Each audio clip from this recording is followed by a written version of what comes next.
Hello everyone, thanks for tuning in again. This is our first interview of the day. I'm standing here with Mr. Hollingshead, the CEO of ChangedinEx and the Managing Director of the Iraq Haven organization. We had a conversation yesterday after the Suri forums. He gave us a review of what was going on. He told me about what's going on in the companies that he's working for.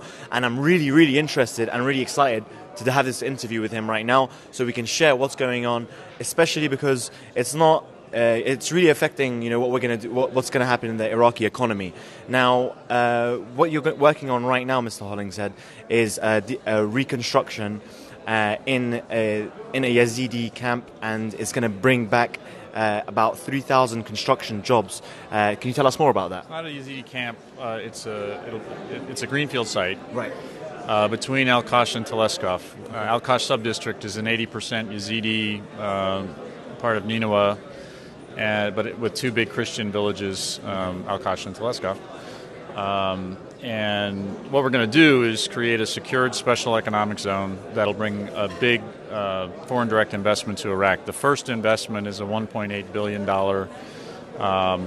natural gas to gasoline plant. So it takes the natural gas that Iraq is making its people sick by flaring off, and capture. Iraq is burning billions of dollars of money. They're just burning it up. And so we're going to bring a plant. There's a Houston company called Zeogas that's committed to do this. We still need, of course, to get Baghdad's permission, and Erbil has to participate because this is a disputed area under Article 140 of your Constitution. So that's what I'm here on this particular trip, and I've made many trips to Iraq to kind of negotiate this deal. I recruited Zeogas to be the anchor investor. This is all funded by private investors. And if the Iraqi government will show the wisdom and the restraint to allow a special economic zone like the ones that built Dubai, like the ones that built Shenzhen, like the ones that built Hong Kong, then we can reactivate and bring in debt capital to Iraq. International investment banks do not come to Iraq, but they will if Iraq will adopt this legal template. And so we're not looking for some big broad-based reform for the whole country yet, but we're looking for just in one little spot, can we have these rules? If you think about Dubai, Dubai was the same kind of idea where they brought in one little spot, they brought British law and British judges. And you can see what happened in 20 years. They went from dirt, from nothing, to an amazing city. And, Iraq has more wealth than Dubai. So is that different set of rules, a different set of property rights? That economics is an international language, right? Absolutely. I mean, it's the local politicians, they care a lot about sovereignty, and we want to tell people this, we want to tell people that, but then investors just go somewhere else. If you want investors to come here, and particularly if you want banks to come here, which they don't in Iraq, you want those banks to bring that debt capital here. And if you want infrastructure, they need to be long-term investments. That's usually, a lot of debt capital. And this deal, for example, is 2/3 bank financing.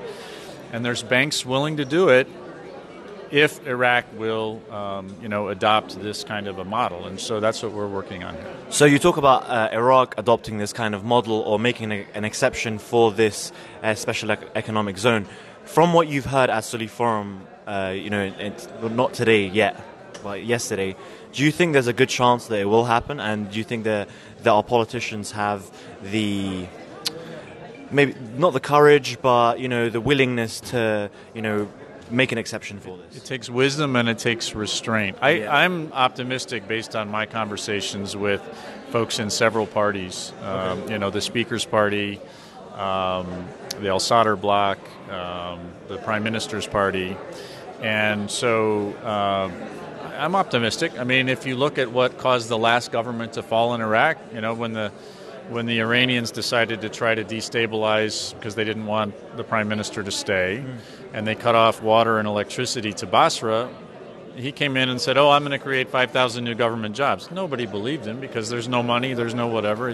It's too late. If the current crew that's just been elected in May, if they start now and they start creating private sector jobs and actually let private sector investment flow into Iraq, then they'll last longer, right? Let the politicians have the credit for being wise like that. But up till now in Iraq, politicians have not had that wisdom or that restraint to do it. I helped, for example, Mexico build special economic zones. Most special economic zones are built with government money. That means that the government has to stop doing something else. This special economic zone and this model is all private sector funded. So there isn't the malinvestment that you get with, government just throwing money around. But investors then need to see, hey, if we're going to build all those roads and we're going to build that, industrial park and everything else, we need to be able to recover our investment. So, And that's where the reluctance might come from. Yes, yesterday you heard the trade minister up on stage say, I don't understand why American companies don't come to Iraq, because we're ready for them. The war's over. I wanted to laugh because the first reason American companies don't come to Iraq is that we have a law called the Foreign Corrupt Practices Act. And the ordinary way of doing business in Iraq through facilitation payments is against the law in the United States. And if they do that here, they'll go to jail in the United States. So making a profit is great, but it's not worth going to jail for. So that's the first reason. But a special economic zone solves that problem by having a one-stop shop so that the companies deal with a contractor that helps keep those companies in compliance. They don't have to deal with the government. So that's one thing. The other reason for ISIS recovery, which is supposed to be our topic here and is certainly my passion here, all of the areas that, the Yazidi homeland in Sinjar and the Christian homeland in Nineveh, these areas are all disputed under Article 140 of the Iraqi Constitution. So investors won't come unless you solve that problem. That's why we've designed the special purpose vehicle, the public-private partnership that owns and manages the zone, to have both participation by both those governments, Erbil and Baghdad, because they were the ones shooting at each other in Kirkuk in October of 2016 after the referendum. And so you've got to demonstrate, not just with talk, but with real legal structures to the investors, hey, it's safe to come because both these governments are blessing this project. Both these governments are involved. Both these governments are going to profit from this project. Of course. the tension between the federal and KRG economy is what's keeping us from being stable or even, the economy from growing. But would you say you're optimistic? You'd have to be. What would I be doing here otherwise? I guess so. Yeah. I spend a lot of time coming here several times a year, and it's been a labor of love. It's taken kind of 3 years to get to the point where only the last 8 months or so have we finally recruited an anchor investor that'll pay for everything, right. and it's a company that. With a lot of terrific international partners, ExxonMobil, Air Liquide, Macquarie Group, all these terrific international companies that would come and be a part of this. And again, it doesn't cost Baghdad anything except the restraint to say we're going to take this model, just like the Dubai model, we're going to put it here, or just like the Shenzhen model, or just Hong Kong, whatever they want to call it, that's fine. But it's a special jurisdiction that will allow those banks under their rules for their investments, right? They're only going to make, they're limited by their charter and by their, rules for how they're going to invest. They're not going to change that for Iraq. Yeah. Iraq needs to realize it has to change. Yeah. And I'm not asking for some pie in the sky. Let's change the whole country, reform the Constitution, and whatever. That takes a long time, and it hasn't worked out the last couple of decades, right? But in one little spot, you can do a pilot project and you can prove this theory that debt capital can flow to Iraq. Iraq is in the top 5% of oil-producing nations, yet it's in the bottom quintile of foreign direct investment in the whole world, and that's because there are really bad rules for investors here, and they want to change them one at a time, one investment at a time. You need a zone that allows 1,000 companies to come in, and they don't each have to negotiate their own special deal, just make that whole zone.